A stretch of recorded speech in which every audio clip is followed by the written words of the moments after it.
hacker culture has always been associated with computers, but it never actually necessarily started with computers, and it doesn't really end with computers either. Hacker culture is a more general spirit in society which looks at complex systems, tries to explore complex systems, get to know them, and then to sort of subvert them in creative and playful and rebellious ways. That's a very sort of broad definition of hacking. So when you're looking at, say, for example, a money system hacking, we're talking about, let's understand how the different parameters of money systems, how they work, and which elements of these things you can start to try to bend or crack or change and alter in various ways. Most of you probably heard of Bitcoin. Bitcoin's an example of one particular way of changing a money system. It's not the only way, but we can go into the sort of dynamics of what's going on with that particular hack of the money system versus what other types of systems try to do. Cool. Does that sound good? All right. And I've only had 4 hours of sleep for the last 3 nights in a row, so hopefully I'll maintain my coherence. It might start going downhill over the course of the hour, but I'm gonna try at least. I like some water as well. So there is over here. Okay, cool. Who of you consider yourselves experts on finance and money and stuff? Oh, cool. What do you get up to? Are you working on money stuff? Or are you like? Okay, cool. Well, I'm gonna start actually not on technology. I'm gonna try and start on some of the more social elements of money, or what we understand by a money system, and then progress from there to start thinking about how technology or various other ways of sort of altering that social system. So what I'm going to start with is the statement that money is not a store of value, okay? It is a claim upon value. And I'm going to try and illustrate this concept with this bottle of Coca-Cola right here, okay? Well, it's actually Coca-Cola in a water bottle, but this Coca-Cola here is a store of value, okay? What I mean by this, if I drink this, I will continue to survive, I will get sugar into my body, my biological processes will continue, okay? This has what we call utility, so otherwise known as usefulness to people, right? It's something that you actually value and wish to obtain and need for your survival in some kind of sense, okay? What we tend to work with in markets is not just stuff with utility, but stuff that's involved some kind of production process of labor. So look at the sun right now. Would you say the sun's a useful thing? The sun is infinitely useful. Without it, you literally will die. So it's got enormous utility to us, but we do not have to produce it. There's no labor whatsoever. It simply comes to us. Okay, so it's what we call an abundant resource. Anything that is scarce requires labor to obtain. It means you have to put energy into getting it somehow. Okay, and things that are both useful but also that are scarce and require labor to obtain tend to be the things that we operate with in markets. Okay, because I don't know anybody who sort of tries to exchange sun for something else. Really, like it's not really a thing that finds itself in markets. Okay, so this Coca-Cola is one such object. And we might generically refer to that as value, something that we value. Okay, that cool? Yeah. Anybody disagree with this? Well, Coca-Cola. Okay, I mean, value is not like a single linear thing. It could also be bad at the same time. But let's just assume it's got some kind of utility. Okay. And all finance, from the most simple to the most complex, is based upon that underlying basis of value. Without it, finance is nothing. Okay. So, if I now take this piece of paper and I go like this, this entitles you to Coke. Okay. And I tear this off. This is now at least a sort of attempt at making a claim upon this value. Okay. Now, you might not really believe in this. I just literally wrote it on a piece of paper. Whether you think this piece of paper actually does give you access to this coconut depends on how much you trust me, how much power I might have. I might be like a really violent individual who forces you to accept this type of thing, that this was actually a true claim. You might think I'm wonderful. There might be all sorts of reasons why you might collectively agree to think that this actually does give you access to Coca-Cola. But we can agree this is a claim upon the Coca-Cola. And in a sense, I currently hold it. I might transfer it to you as a way to give you access to this thing. So we can metaphorically pass this Coke value around through this claim. Okay, transferable claim. Okay. Is that kind of a fairly decent concept? So we have value, the actual thing that has utility and labor involved in it, and then we have a claim upon that value. Okay. Now this is a really good way to start thinking about money systems, more generally. A money system tends to be a much more advanced version of what I just talked about there. Okay. It's not a claim upon a single item of value. Well, right now, this claim here is redeemable for just one thing. Okay, so it's a very specialist kind of narrow claim. As soon as you can create a claim which is a general claim upon general value in society, and it's also transferable, that's a money system. Okay, so think about the money in your wallet right now. You can walk around and you can claim things from all the stores generally. Okay, rather than, it's not a voucher for a specific store that you have to go to. It's a claim upon everyone, in a sense. Whoever is in the network who agrees that that claim is redeemable is essentially now part of that money system. Okay, is that kind of a clear thing? So we got value, we have claims upon value, and then money systems as these kind of generalized claims upon generalized value that are transferable between people. Cool. Anybody disagree? All right. I'm going to take a sip of this value quickly. Yeah. Yeah. Pretty much everything in the economy actually comes down to biology at some point, right? If you can't maintain your body, the entire economy just implodes, right? So everything's based upon your body. Always like you should comfort yourself. If you ever look at like complex economics and finance talk, it's all this like about this complex stuff. Always remember that in the final analysis, it always comes down to your body and resources around you. It's the entire base of all value in society. And then everything else are basically claims built on top of that.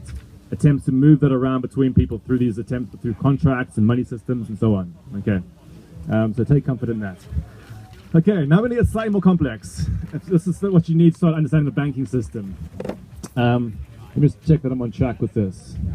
Yeah, okay. Now, in this example I just showed now, I wrote this down on a piece of paper, all right? And we physically passed it around. So this is what we might call a bearer instrument. Whoever holds this thing now has a claim upon this thing. Okay. So this entitles you to Coke, and you don't need to know the person, you just physically just pan it around, and this value gets transferred, or the claim upon value gets transferred. Now, there's a second way you can implement this exact same system, which doesn't involve passing this thing around. Okay, it's what we call ledger system. Okay, and this is a very important concept to get, because it's crucial to a lot of sort of banking systems. Stuff like Bitcoin, all these types of things are based on the ledger system. Okay, let me show you how it works. Okay. I'm going to start a database. Okay. This is a piece of paper. It could be a database. I'm going to draw lines in it. Okay. I'm going to put an entry for myself. I'm going to put one for Skye. What's your name, man? Chris. You can get an entry on my ledger right now. And you are? Indigo. Cool. All right. Here's a ledger I literally just made from scratch that has different, almost what we call accounts on it. Sort of sections on a ledger dedicated to particular people. All right. And I'm currently holding this ledger. Now, remember the previous example, we have this claim upon this Coke. I physically hand it over to somebody. Now, let's say I crumple this up this claim upon Coke, and instead I just say on my ledger here that I have one claim. Okay? So I've destroyed this physical thing and transferred it into a data entry. Okay? You guys can see the claim I have. Alright? Now I want to give it to Skye. How do I do it? Well, how does this happen? Yeah. I literally just cross it out and write it next to Skye's name. Alright? Now it's moved. Now notice this is like quote unquote moved. It hasn't technically physically moved. The movement is implied in a change in data. Alright? I edit out one piece of data and write on a new piece of data, and it suggests that something has changed. The state of the system has changed. Alright? Skye, who would you like to move it to? Chris or Indigo are the two other people on my account. How about Indigo? Okay. So how would you move it though? I'd have to communicate with whoever's holding the database. Alright, so you're gonna call me and say, Brett, you currently control this database which is keeping score of people's claims. I can prove that I am Skye, and I want you to transfer it to, was it Indigo? Because yeah. Indigo, okay. And I say, okay, sure, give me some kind of identification that proves that you actually are Skye. You will do that. And I say, okay, I agree that you actually are this person on my ledger. I will edit this now, and I will attribute it to Indigo's account. Okay. Now notice, this is exactly the same process as if we had physically moved this note between people, except that we just put this intermediary in between who's keeping score of it on behalf of people. Okay. And this is a ledger system, a ledger money system. And if you wanted to, you could then destroy this ledger and return it into a physical system. If you wanted to sort of rip this data entry out and put it in a paper format again. Okay, so notice these just different ways you can implement the same thing in a money system. Is that kind of clear enough? Any like extreme confusion? Okay, good. I'm gonna add some slight more complexity now. Okay. Does this, what I've done here, resemble anything that you guys use day to day? Huh? You said bank account. A bank account. Okay. This is exactly what banks do. Alright? If you think about what happens at the bank, you open an account, which essentially means they give you an entry on a database, a space for you. Alright? You then deposit money, whatever that means. But basically it means they will write in a number for you next to your name on the account and say, you have this thing. Okay? When you want to move it, you then send them messages and you say, I can prove that I am this person who has an account on this database. Please will you change my account and attribute it to somebody else, say for example my landlord. Okay? They will then say, sure. They cross out your entry and through another process will attribute it to your landlord. Okay. A little bit like what I did there. Do you guys experience this? Is this like intuitively plausible to you? Alright. Now this is a very, very crude description of the underlying money system. It is a much more complex than this because there are, in our banking system, there are multiple holders of these ledgers. It's not a single holder. In this room here, I have a single ledger and I'm keeping score of everybody's money. In our existing society, there's multiple banks who all have their own account ledgers, and they have to find ways of interacting with each other to make these changes. I don't want to get too deeply into this because people can start to lose the will to live when you start to go into the depths of the central banking. But essentially, what they have is, this is Bank 1. Skye, do you want to hold that? This is Bank of Skye. Okay. And then we're going to have another quick one. I'm not going to go into any detail about it. This is a Bank of Brett. And we have... And we are keeping accounts for you guys. Okay? But in the background, we have another thing going on, which is a central bank ledger. Okay? So... basically, we are customers of a central bank who's keeping, maybe put it back there. Who wants to be the central bank? Okay. We probably need somebody like lurking behind us, but it's fine. That's cool. We'll imagine you're behind us, right? And essentially, you're keeping account of what we have with you, all right? And then we are keeping account of what everyone else has. Okay, this is the sort of the basic structure of the money system. There's a central bank, there's the commercial banks, and then everyone else in the world. Okay, and when you're transferring money, so you're sending a message to the bank saying, please edit my database entry, all right? And I'm having to go to Bank of Skye. The person you want to pay is with Bank of Skye. And so I say, okay, cool, I'll edit your entry, and then I tell Skye, I say, edit your customer's entry, and we will go to the central bank and we'll do something between ourselves to make sure it's square between us right now. Okay. Now that's what we call the clearing system, or the interbank clearing system. You don't need to understand it completely, but this is the basic schematics of the monetary system. It's more like there's different systems in different countries. For example, in the Eurozone, there's a European central bank. In America, there's the Federal Reserve. There's always kind of like there's variations, but just get this basic concept of this is the basic structure. Okay, is that kind of cool? There's one more complexity I want to add to this before going into the sort of hacking part. Okay, and that is what we call the credit creation of money process. And I don't want to go deeply into this because it gets like a big mindfuck. Yeah, can I become Bank of Skye? Okay. Chris is still waiting for something on his account here. Let's check the time. 11:25. 11:25. Okay, cool. Now, there's something particularly you can do as a bank if you control one of these databases. Okay. Do you know what it is? Yeah. Loans.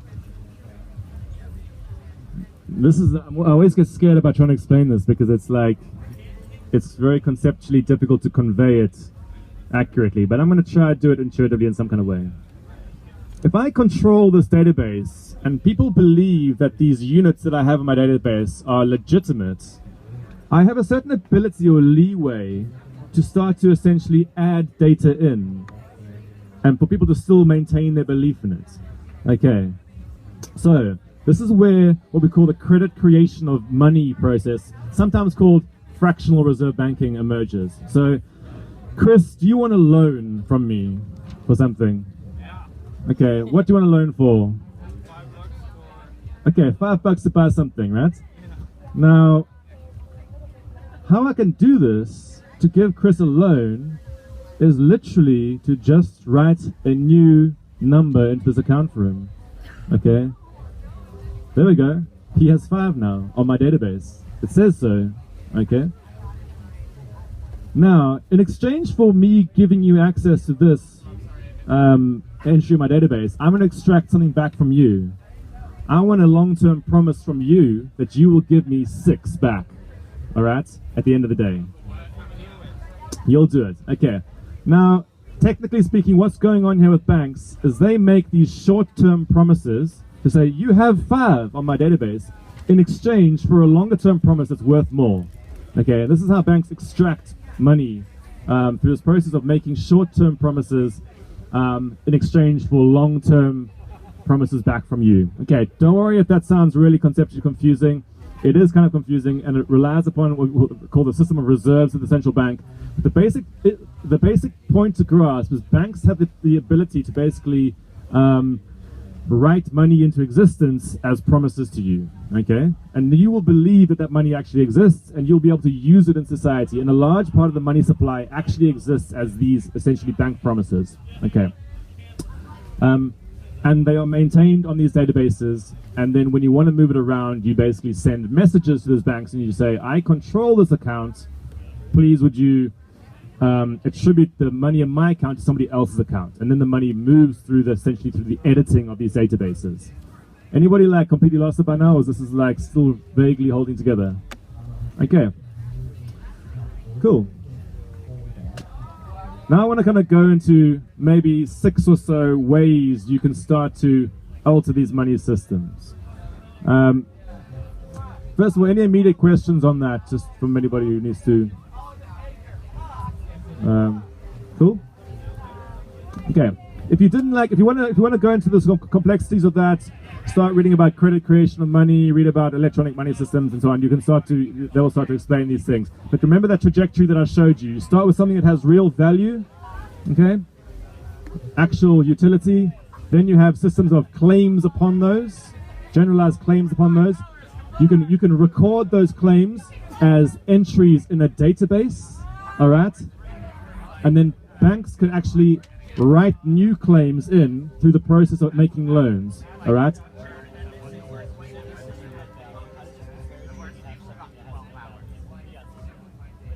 This is the fiat system. Yeah. The key to this type of thing working in our modern society is that in our modern economy, you literally cannot survive by yourself. All right.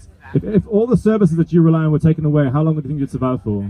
I mean, maybe you'd survive for a long time, but like for a lot of people, the whole society would implode if they didn't have the ability to obtain labor from other people. Okay. Because in our current economy, so specialized, such specialist divisions of labor that you literally cannot survive without other people. Okay, this is very different to a subsistence economy like Bear Grylls, or one of these like guys out in the woods, like killing snakes to eat and stuff, or subsistence farmers. Our modern economy is you have to rely upon other people in order to get all your goods. Even at this festival, pretty much everything you get comes from somebody else, right? Okay, so this is the key point to grasp. You cannot survive without other people, but in order to get access to those people's labor, you need some kind of system that gives you access generally to their labor, right? And this is a money system. It's what joins together strangers in a specialist, highly large-scale economy. It's the only way you can literally survive in such an economy is through this token system. Okay.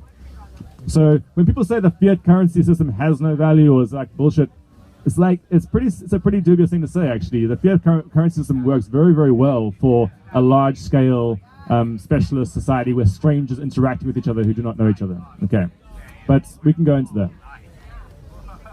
Okay, let's look at the different ways you can start to alter the system. Okay, I'm going to try to spend only a few minutes on each of them, and then we can go into questions or discussions about these things. A lot of financial technology startups, for example, in Silicon Valley or in London, there's a big, what's called the fintech community, specialize essentially in changing the user experience layer of the system. Okay, they don't try to change the underlying structure. They try to change how it feels to touch it or how it feels to actually interact with it.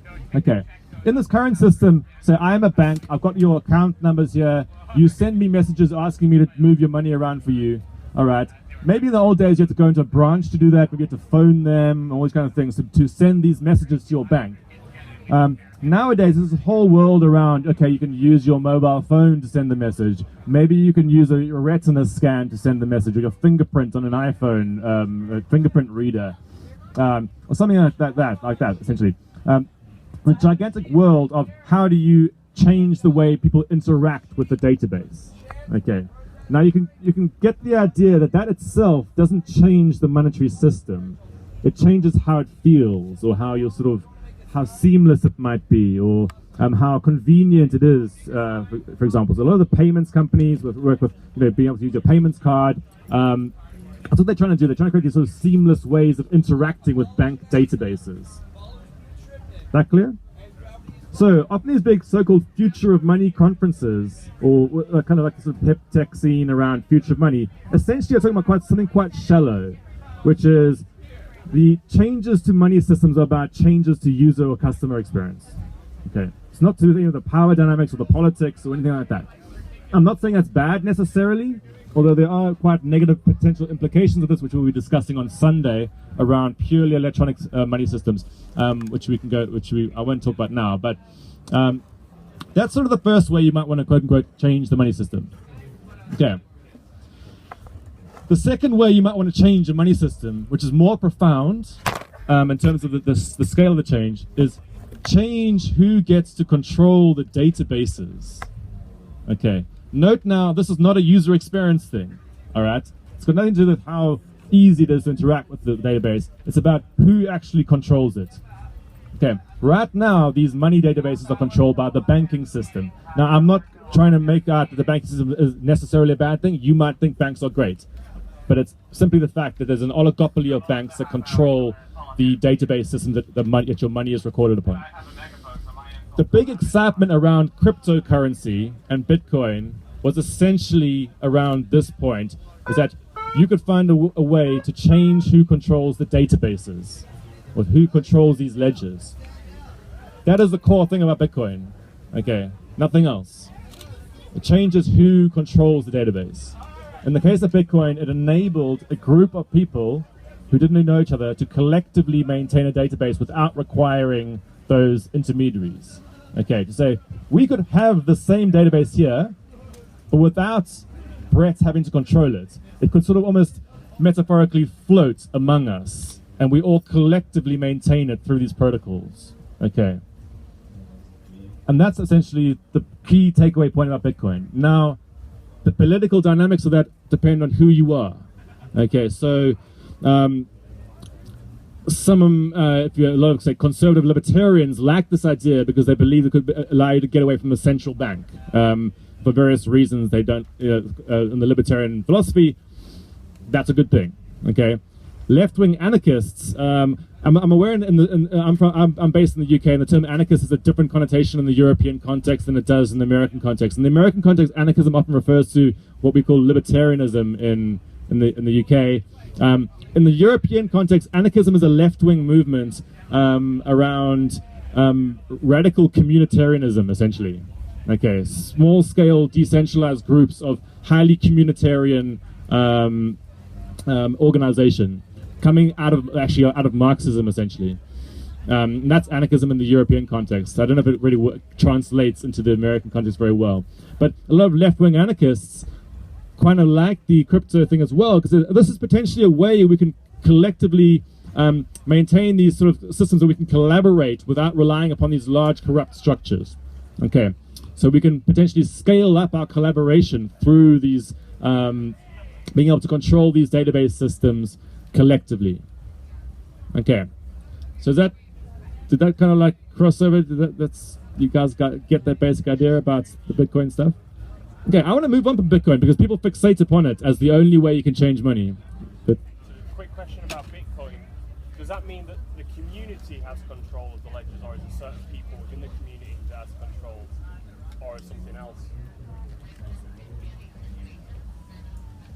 Let's sketch out like this. Let's think about this room right now. This structure right now. Okay, and imagine all of you have an account on my database. Okay. So every single one of you's got one here, and every time you want to make an exchange between yourself, you have to send me a message asking me to make the change for you. And I'm like, okay, cool.